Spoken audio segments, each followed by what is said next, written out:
America की महिला भविष्यवक्ता फ्लोरेंस की महत्वपूर्ण भविष्यवाणी।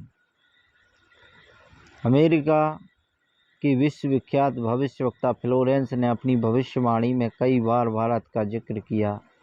The fall of sensational culture नामक की अपनी पुस्तक में उन्होंने लिखा है, सन 2000 आते आते प्राकृतिक संतुलन भयानक रूप से बिगड़ेगा। लोगों में आक्रोश की प्रबल भावना होगी, दुराचार पराकाष्ठा पर होगा। पश्चिमी देशों में विलासितापूर्वक जीवन जीने में निराशा, बेचैनी तथा अशांति होगी। आप्त अभिलाषाएं और जोर पकड़ेंगी, जिससे उनमें आपसी कटुता बढ़ेगी। चारों ओर हिंसा और बर्बरता का वातावरण होगा। ऐसा वातावरण होगा कि चारों ओर हाहाकार मच जाएगा। लेकिन भारत से उठने वाली एक नई विचारधारा इस घातक वातावरण को समाप्त कर देगी। यह विचारधारा वैज्ञानिक दृष्टि से सामंजस्य और भाईचारा का महत्व समझाएगी। वह यह भी समझाएगी कि धर्म और विज्ञान में आपस में विरोध नहीं है। आध्यात्मिकता की उच्चता और भौतिकता का खोखलापन सबके सामने उजागर करेगी। मध्य वर्ग उच्च विचारधारा से बहुत अधिक प्रभावित होंगे। यह वर्ग समाज के सभी वर्गों को अच्छे समाज के निर्माण के लिए उत्प्रेरित करेगा। यह विचारधारा पूरे विश्व में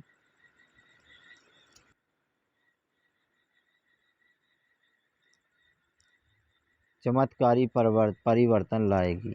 मुझे अपनी छठी अतीन्द्रिय शक्ति से यह एहसास हो रहा है कि इस विचारधारा को जन्म देने वाला वह महान संत भारत में जन्म ले चुका है।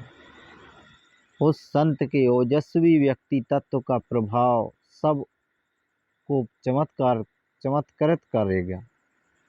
उसकी विचारधारा आध्यात्मिक के कम होते जा रहे प्रभाव को फिर से नई स्फूर्ति देगी। चारों ओर आध्यात्मिक वातावरण होगा। संत की विचारधारा से प्रभावित लोग विश्व के कल्याण के लिए पश्चिमी की ओर चलेंगे। धीरे धीरे एशिया, यूरोप, अमेरिका पर पूरी तरह से छा जाएंगे। उस संत की विचारधारा से पूरा विश्व प्रभावित होगा और उनके चरण चिन्हों पर चलेगा। पश्चिमी देश के लोग उन्हें ईसा, मुसलमान उन्हें एक सच्चा रहनुमा और एशिया के लोग उन्हें भगवान का अवतार मानेंगे। उस महान संत की विचारधारा से बौद्धिक क्रांति होगी। बुद्धिजीवों की मान्यताएं बदलेंगी। उनमें ईश्वर के प्रति श्रद्धा और विश्वास के कोपले फूटेंगे। फ्लोरेंस के अनुसार वह संत भारत में जन्म ले चुका है। वह इस संत से काफ़ी प्रभावित थी। अपनी एक दूसरी पुस्तक golden light of new era में भी उन्होंने लिखा है, जब मैं ध्यान लगाती हूँ तो अक्सर एक संत को देखती हूँ। गौर वर्ण का है, सफ़ेद बाल हैं, उसके मुख पर ना दाढ़ी ना मूछ है। उस संत के ललाट पर गजब का तेज है। उनके ललाट पर आकाश से एक नक्षत्र के प्रकाश की किरणें निरंतर बरसती हैं। मैं देखती हूँ कि वह संत अपनी कल्याणकारी विचारधारा तथा अपने सच्चरित्र प्रबल अनुयायियों की शक्ति से संपूर्ण विश्व में नए ज्ञान का प्रसार फैला रहे हैं।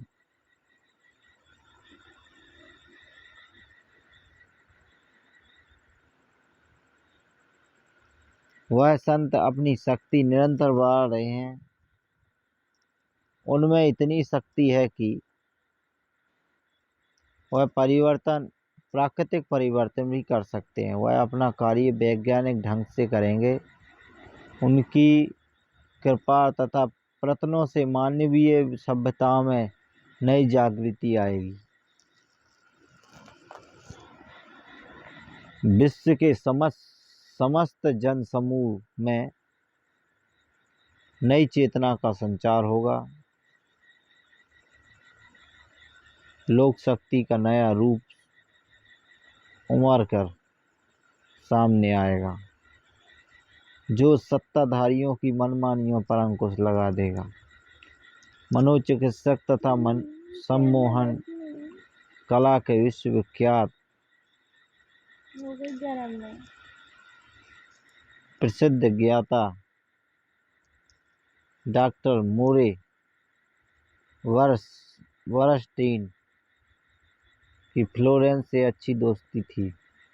एक बार फ्लोरेंस ने उनसे भी कहा था कि डॉक्टर, वह समय बड़ा तेजी से नज़दीक आ रहा है जब सत्ता लोलुप राजनेताओं की अपेक्षा और जैसे समाज सेवकों की बातें समाज अधिक ध्यान से सुनेगा।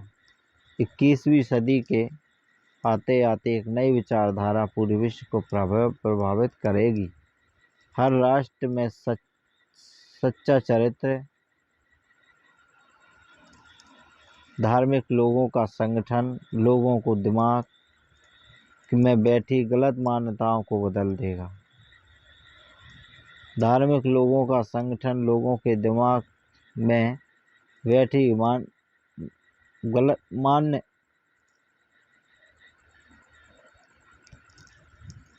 गलत मान्यताओं को बदल देगा। यह विचारधारा भारत से प्रस्फुटित होगी, वहीं से पूरे विश्व में फैलेगी। मैं उस पवित्र स्थल पर एक प्रचंड तपस्वी को देख रही हूँ जिसका तेज बड़ी तेजी से फैल रहा है। मनुष्य में सोए देव तत्व को जगाने तथा धरती को स्वर्ग जैसा बनाने के लिए वह संत दिन रात प्रयत्न कर रहे हैं।